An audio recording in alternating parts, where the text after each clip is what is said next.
Qu'on le veuille ou non, Thiago Silva est un des meilleurs défenseurs de sa génération, pour le meilleur et pour le pire. Réputé comme très propre défensivement, il a toujours mis du temps à être le patron de son équipe. Mais aujourd'hui, je vous raconte l'histoire de Monstro.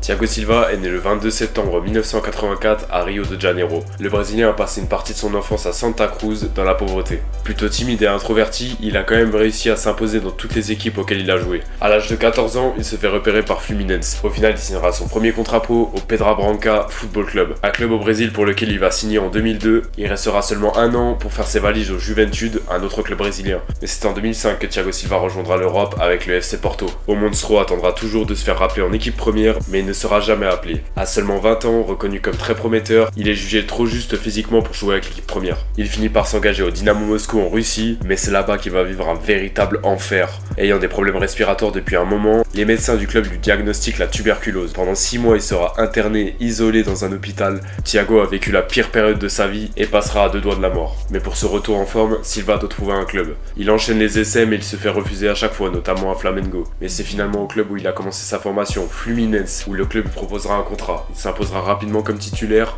et remportera la Coupe du Brésil en marquant notamment en quart de finale. Ce sera son premier trophée, le début d'une longue série. Il quittera le club en janvier 2009 après 2 saisons pleines et il entamera définitivement son retour en Europe. L'AC Milan lui propose un contrat à 6 mois de la fin de carrière de Paolo Maldini. Thiago doit être sa relève. Et finalement, ça marche. Le Brésilien est titulaire à l'AC Milan et remporte le titre en 2011 en étant acteur majeur. Accompagné de Brésiliens comme Ronaldinho et Pato, il est considéré comme un cadre de l'équipe et il fait déjà partie des meilleurs défenseurs du monde. Comme quoi, on peut partir de rien, descendre tout en bas et revenir le plus haut possible. Lors de la saison 2011-2012, il offre l'égalisation à l'AC Milan face au Barça, une tête imparable à la 92e. Après 4 grosses saisons et un duo avec Alessandro Nesta, il quittera finalement le club et rejoindra le club de la capitale, le Paris Saint-Germain. Arrivé à l'été 2012, comme son ancien collègue de Milan, Zlatan Ibrahimovic, ce PSG est en construction et veut à tout prix gagner la Ligue des Champions. Lors de la Coupe du Monde 2014, il effectuera des performances exceptionnelles qui emmèneront son pays en demi-finale. Finalement blessé, il ne pourra pas jouer face à l'Allemagne et son équipe nationale se fera humilier, score final 7-1, une douleur pour tout un pays de foot. Il passe à autre chose et il met le cap sur la Ligue des Champions. En 8ème de finale face à Chelsea, Thiago Silva place une tête imparable et offre la victoire aux Parisiens. Finalement, ils se feront sortir en quart par le Barça de Luis Enrique.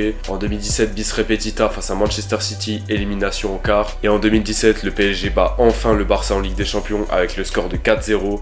Mais vous connaissez le match retour, 6-1, une des remontadas les plus historiques de tous les temps, et Thiago Silva sera pointé comme fautif. Il devient de plus en plus critiqué au fur et à mesure des éliminations du PSG. En 2018, encore éliminé en 8ème par le Real Madrid, et en 2019 par Manchester United. Il subira une comparaison ultra pesante avec Sergio Ramos qui lui gagnait tout à ce moment-là, mais la tendance va s'inverser, l'Espagnol sera sur le déclin, et le Brésilien restera au haut niveau et va même atteindre les sommets. En 2019, il remporte la Copa América, et en 2020, il atteindra la finale de la Ligue des Champions avec le PSG, finale perdue face au Bayern, mais cette fois-ci le PSG va faire une erreur. Ils vont se débarrasser de Thiago Silva pour prendre un an plus tard Sergio Ramos. Pour sa première saison à Chelsea, il remporte sa première Ligue des Champions à 37 ans, le trophée qu'il attendait depuis des années. Après une finale de Copa América perdue, il reviendra à Chelsea et fera des saisons de haut niveau. Il a pris la Coupe du Monde des clubs et la Super Coupe de l'UEFA, mais par la suite Chelsea sera en déclin et Thiago Silva restera au niveau à 38, 39 et même 40 ans. Et pour sa dernière saison à Chelsea, il aide à qualifier le club pour une nouvelle compétition européenne. Il quittera Chelsea lors de cet été 2024 pour évidemment retourner dans son club Fluminense. Il joue encore actuellement et va jouer la Coupe du Monde des clubs cet été à 41 ans. On va voir ce que ça donne,